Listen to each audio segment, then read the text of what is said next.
دع عنك عذلي يا من كان يعذلني، لو كنت تعلم ما بي كنت تعذرني. دع عنك عذلي يا من كان يعذلني، لو كنت تعلم ما بي كنت تعذرني. دعني أسح دموعا لا انقطاع لها، فهل عسى عبرة منها تخلصني.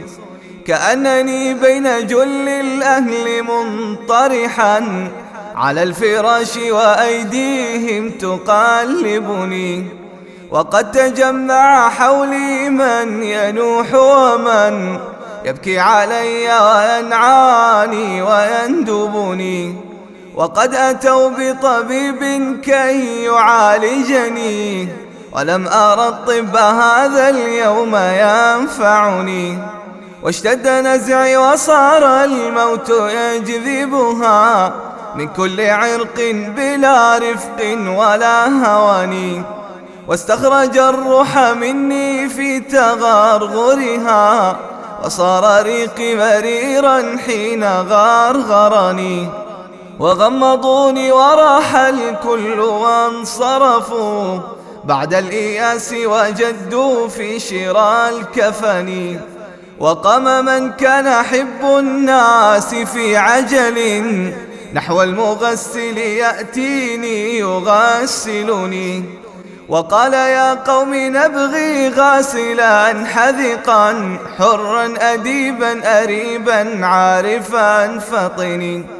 فجاءني رجل منهم فجردني من الثياب وأعراني وأفردني، وأودعوني على الألواح منطرحا، وصار فوقي خرير الماء ينظفني، وأسكب الماء من فوقي وغسلني غسلا ثلاثا ونادى القوم بالكفن.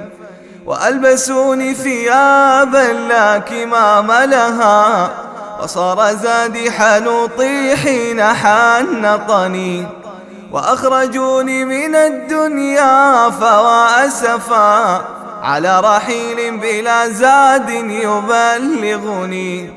وحملوني على الأكتاف 4 من الرجال وخلفي من يشيعني، وقدموني إلى المحراب وانصرفوا خلف الإمام فصلى ثم ودعني. صلوا علي صلاة لا ركوع لها ولا سجود لعل الله يرحمني، وأنزلوني إلى قبري على مهل، وقدموا واحدا منهم يلاحدني، وكشف الثوب عن وجهي لينظرني، وأسبل الدمع من عينيه أغرقني.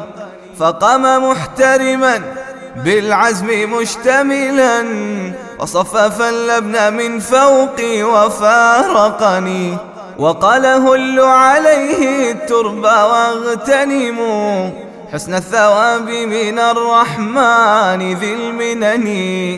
في ظلمة القبر لا أم هناك ولا أب شفيق ولا أخ يؤنسني، وهالني صورة في العين إذ نظرت من هول مطلع ما قد كان أدهشني، من منكر ونكير ما أقول لهم، قد هلني أمرهم جدا فأفزعني.